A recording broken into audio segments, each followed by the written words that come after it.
Doctor साहब, dengue में एक सबसे बड़ी जो बात निकल के आती है वो होती है ब्लड प्लेटलेट्स का डाउन होना। ब्लड प्लेटलेट्स डाउन होना क्यों शुरू हो जाते हैं? और सबसे पहले तो हमें बता दीजिए कि ब्लड प्लेटलेट्स होती क्या है और इनकी अहमियत क्या है हमारे शरीर में? देखिए, हमारी बोन मैरो जो कि हमारी ब्लड सेल्स जहाँ पे फॉर्म होती हैं उसको बोलते हैं बोन मैरो।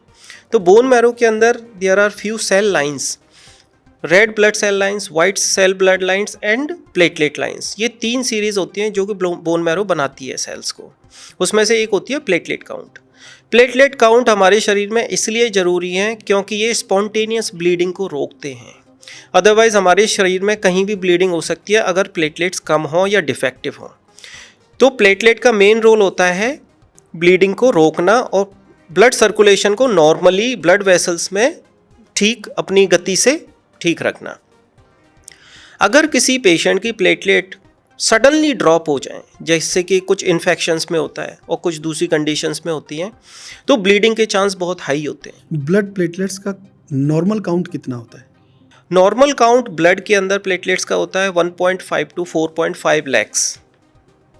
ठीक है, तो यूजुअली ब्लीडिंग नहीं होती है अगर प्लेटलेट 50,000 प्लस में है। 50,000 के ऊपर भी ब्लीडिंग के चांसेस बहुत कम होते हैं प्लेटलेट्स में।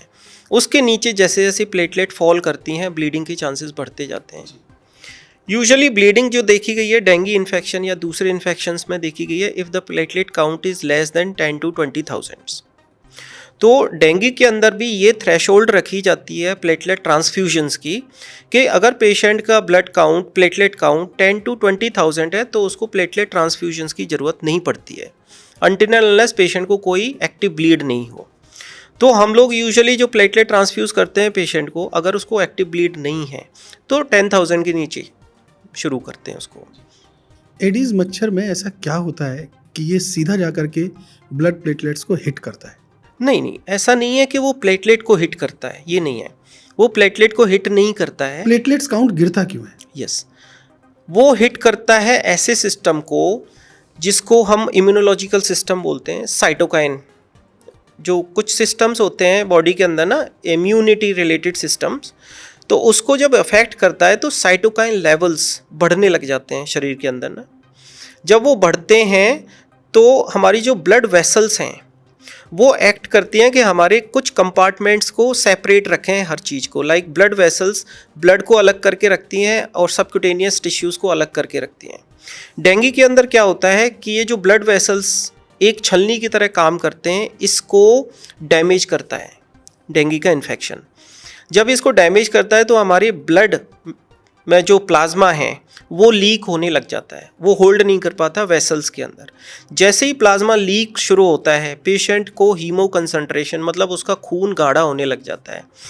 फॉर एग्जांपल, अगर मेरा ब्लड शरीर में 13 है हीमोग्लोबिन, अगर किसी को डेंगू इन्फेक्शन शुरू हो गया और उसको प्लाज्मा लीक शुरू हो गई तो उसका पता चलेगा विद इन 2 डेज उसका हीमोग्लोबिन आपको ब्लड में रिफ्लेक्ट होगा 16। This is a very bad sign in dengue.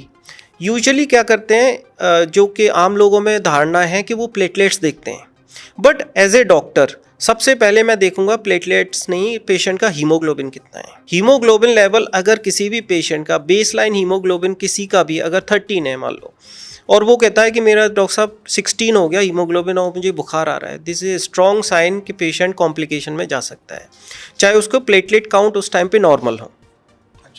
तो जब हीमो कंसंट्रेशन शुरू होती है पेशेंट की, हीमोग्लोबिन बढ़ना शुरू होता है, यहीं से उसके कॉम्प्लिकेशन शुरू हो जाते हैं, जैसे कि बार बार उल्टियों का मन करना या उल्टियाँ आना, भूख बिल्कुल ख़त्म हो जाती है पेशेंट की, पेट में दर्द शुरू हो जाता है, एब्डोमिनल पेन, और प्लेटलेट बहुत जल्दी फॉल करती हैं when there is haemoconcentration. यही वाला फेज़ होता है जहाँ पे प्लेटलेट गिरना शुरू होती हैं पेशेंट की। So this is the science and symptoms of complicated dengue. इसको हमें तुरंत पेशेंट को हॉस्पिटलाइज करना चाहिए एक्सपर्ट के अंडर, और तुरंत जितना जल्दी हो सके उसका ट्रीटमेंट शुरू होना चाहिए।